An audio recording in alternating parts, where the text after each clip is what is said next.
Back to yesterday's protests. They started early yesterday evening outside the Spokane ICE office. Former Spokane Councilmember Ben Stuckert posted on Facebook asking people to show up. He is the legal guardian of a 21-year-old Venezuelan man who is here seeking asylum. Stuckert says the 21-year-old had filed paperwork for asylum and was at the ICE office for a check-in when officers detained him and his friend. Protesters sat in front of an ICE bus for hours to stop it from leaving. At about 7 o'clock last night, more people showed up downtown for a planned protest and joined in at the ICE office. Not long after that, Spokane police arrived on scene. KREM 2's Christian Garza now live with us this morning. So Christian, tell us more about how things escalated from that point, but then also you're outside taking a look at the aftermath this morning. So what are you seeing? Good morning. Yeah, Tim and Nicole, well, the aftermath of the protest here on the intersection of Washington and North River Drive, has rapidly changed in just the last hour that we've been with you guys. So basically, when we first got here to the scene, it was covered in trash, like water bottles and signs and graffiti and that sort of thing. But Homeland Security has been working since about 6 o'clock this morning to kind of clean everything up. Now, there's still some trash here and there. There's a lot of chalk all over the sidewalks and stuff like that. We're not going to show too much of it because there's a lot of vulgar language being used kind of in this general vicinity. But right here in this parking lot behind me, there's about 4 different cop cars here with officers inside of them. So there is still a moderate police presence here to make sure that everything is kosher, so to speak. But basically what happened yesterday at 7, it just erupted here in the community. There were over 30 arrests being made from the protest, mostly for misdemeanors like pedestrian interference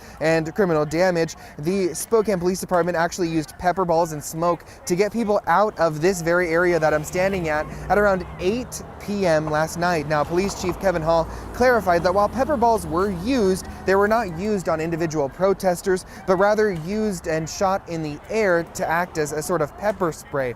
Now, Chief Hall explained that crews resorted to that method because protesters refused to move back after being asked repeatedly for hours. Now, the protest itself was in response to ICE detentions, and while the city did not negotiate with ICE, leaders wanted to make it known that throughout yesterday's protest, they worked to de-escalate the situation and ensure the safety of both protesters and law enforcement.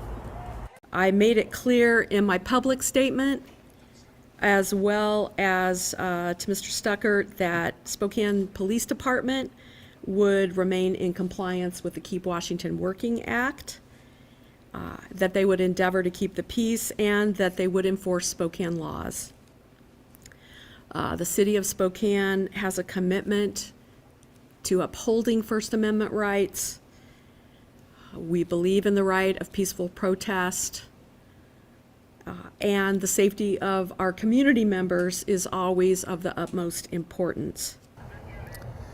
Yeah, and Mayor Brown, when she decided to set that curfew, it started at around 9:30 p.m. yesterday here in this very area, and it went up until about 5 a.m. today. Throughout the press conference last night, the mayor explained that she wanted to give protesters and community members who were just in the area ample time to let people leave the area. Now, the curfew was defined covering areas like Spokane Falls Boulevard, Boone, and Howard Street. But as you can see right now, we're in the very middle of where the protest was happening here, and everything seems to be cleaned up at this very moment. Homeland Security, like I said, was working very hard to make sure that everything outside of maybe chalk on the streets or sidewalks were cleaned up for the community on their drive to work. But we'll be out here all morning long to give you updates as we have them, just kind of about this general area if you have to drive through here on your way to work or drop the kiddos off at school. In Spokane, Christian Garza, KREM 2 News.